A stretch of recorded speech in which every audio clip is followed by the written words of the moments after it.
In this video, I will show you how to create conceptual axonometric diagrams in architecture. And I'm going to walk you through a project step by step on how to do it. So right here in SketchUp, you'll be able to see that if you already modeled something similar to this, like an exploded axonometry, you can basically go to File, and then I'll want you to go here and export it as a 2D graphic. And then basically here in the drop down, we will go ahead and save it as a PDF, and we will title this concept, right? And then if you actually go here at rayon.design, which is what we will be using in this video, by the way, it's fast, easy, reliable, and accessible software, which I highly recommend you to try out by clicking the first link in the description to sign up right now.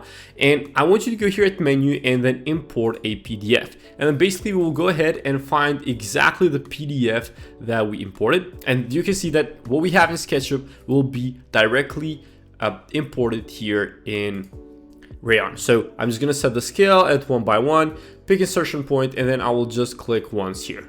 Now, as you can see right here, I have an example of all the steps on creating something similar like this. And I'm going to show you how to do all of that in just a second, even with our model here. This is basically how we modeled this and then imported in Rayon. So this is what we have right here. I'm going to show you exactly how we can color these and make these look a lot better, something like that. So first of all, what I would suggest to do if you want to create different colors and obviously what diagrams, that is such a big selling point in order to clarify the intent of the design, you can go here at the editing tools, you can go to bucket and then choose a fill type.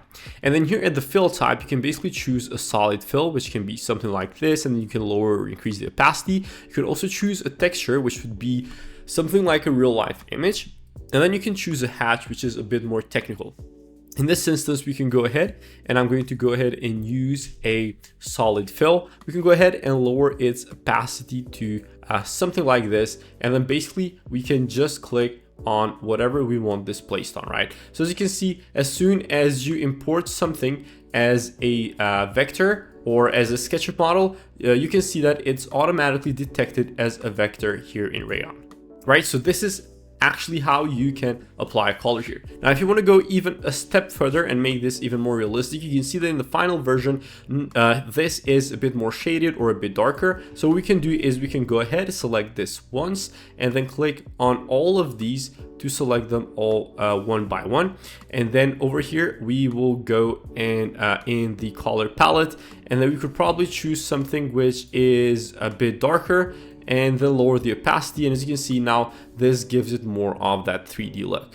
So now let's say we want to use these border lines, or I guess these axes. What we can do is we can go here at line and we can click once on this corner, and then we can go upwards up to let's say something like this. And then this, we can select the line, and then we can go to strokes, and then now optimize and customize this to our liking. We can add a dash, and here at the dash we can just get closer and then probably change it to something like 5, or even more like 10, or even more like 50, which I think fits best here. And then we can probably leave it a bit more on the dark gray side, and then we can increase the weight to like 1 millimeter. It could be something like this, and then we could probably copy this for all of the corners. And then one thing that you have to remember to do is we want these all behind of the actual 3D pieces. That way they do not interfere with the rest of the stuff. So we can just right click, and then we can go to arrange, and then we can just click send to the back of the layer. About these, we want the dashes to repeat a bit more often, so maybe we just use the number 3 there in terms of 3x, and then we can go ahead and lower the opacity on these as well, which I definitely feel that it makes these look a bit better. And then for this instance, we could basically just go with a line tool. We can go first and use as a guideline and as a reference point the angle at which we want the actual line to come. So we can go over here. So this would be 150, and in order for it to be at a guideline, you can see that once these dashed or like dots come up, you can see that this makes sure that we are going in the right direction. We can basically go right there. We can select both lines, and then over here we can use the trim tool and take this off. So now in order to add these arrows, you can see that there is this arrow tool. So what we can do is we can click once over here and then another time, basically to try to be as parallel to this as possible. And then we can add an end point to the actual arrow, and then we want this other one which is a lot more regular. We can also go ahead and tweak their size, so we can do 0.5 for example, and we can also go to stroke and change its color to something like red, and this is exactly what you need to do in order to create something like this.